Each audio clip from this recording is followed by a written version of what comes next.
Festus pores. Festus pores, listen. You do right well there.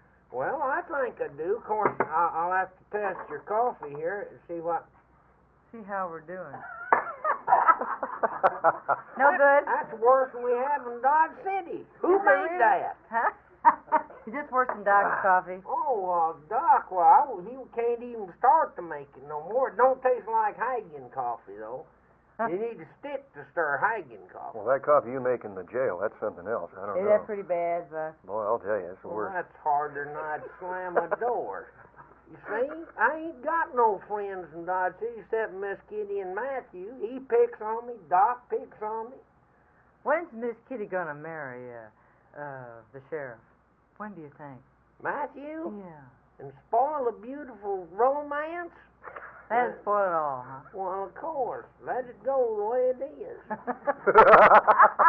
You agree with that, Buck? Well, no, I'm not going to comment on that. He's not going to comment.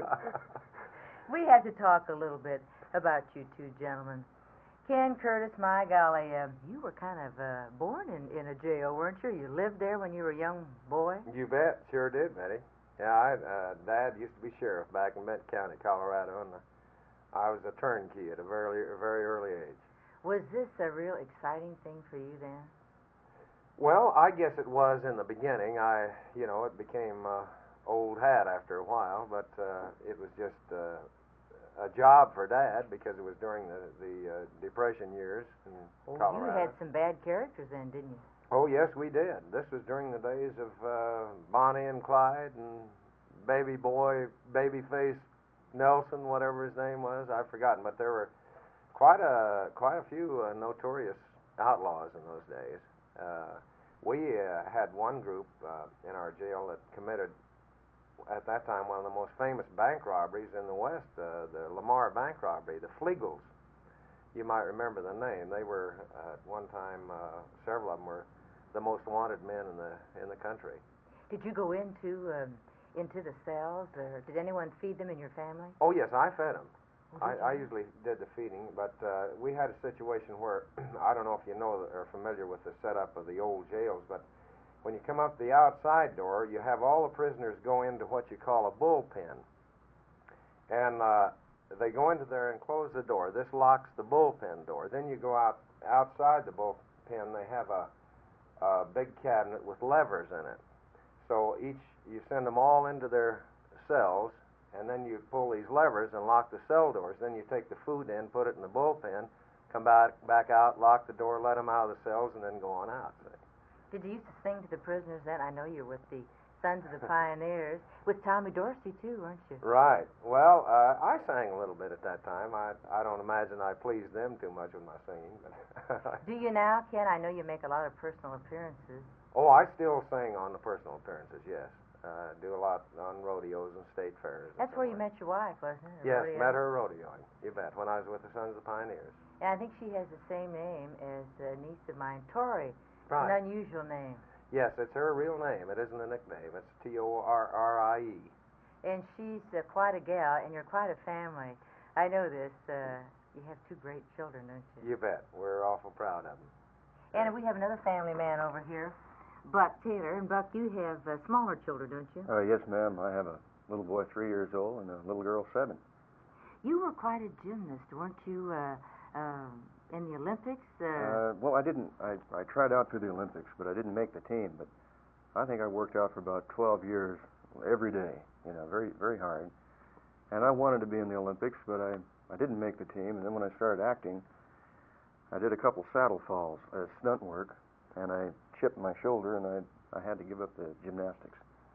You were a stuntman, Bud. Well, I started off as an actor, but I had the requirements to do some stunts, And I tried it for a while, but after I hurt my shoulder, I couldn't see that way of making a living, Although I doubled Robert Walker Jr. in a movie once, and The Martian, I doubled him, although I don't look like him, and I'm probably a little bit bigger than he is, but it was a gymnastic sequence that they had that not too many stuntmen could do in Hollywood, They do various other things, but I did that. Are there many around now? Stuntmen? Mm-hmm. Yes, ma'am. There sure is. And Many of them are my friends, and I know Ken knows quite a few. And they're a rare breed of guy, and they're good people. They really Now, your are. wife also is an actress, isn't she?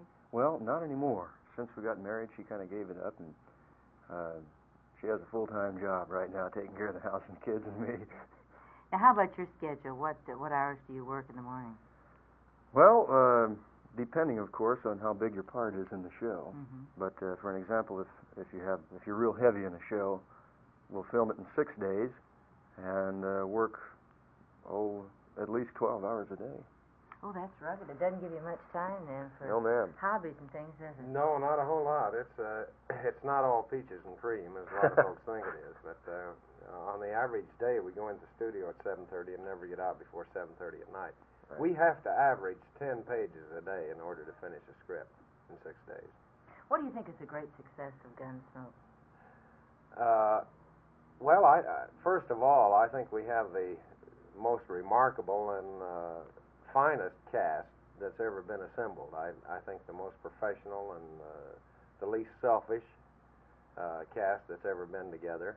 Everyone is only interested in making a great show, regardless of how much they have to do in the thing. They only want it to look real.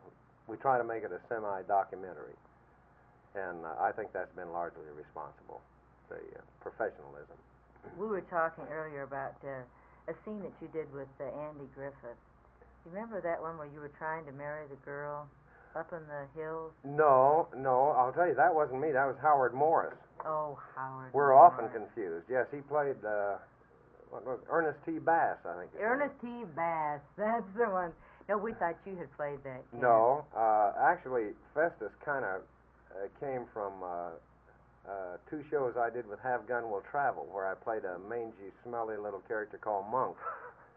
And the writer for Gunsmoke apparently wrote Festus after him because they're much the same characters. Your Ripcord series, that was great. How did you do that? Now, you didn't actually do any of the falls. We both jumped when we first started the show. We took training and jumped. However, the studio heard about it, and they threatened to cancel all of our insurance, so we had to... they put the kibosh on that in a hurry, but it was quite a thrill. Oh, I can imagine. What did Tori say about that? Well, not a thing. She didn't mind. It's all what I wanted to do, and I wanted to do it, and I'm glad I did it. I think you two get along pretty well. Ken Curtis, Festus, thank you so much for being with us. And thank you, Buck Taylor. Thank you, ma'am. Newly O'Brien. Enjoyed it very, very much. Well, we did too. Sorry our coffee isn't any good. Well, you just make it a little stouter next time. Okay. The doc makes his better.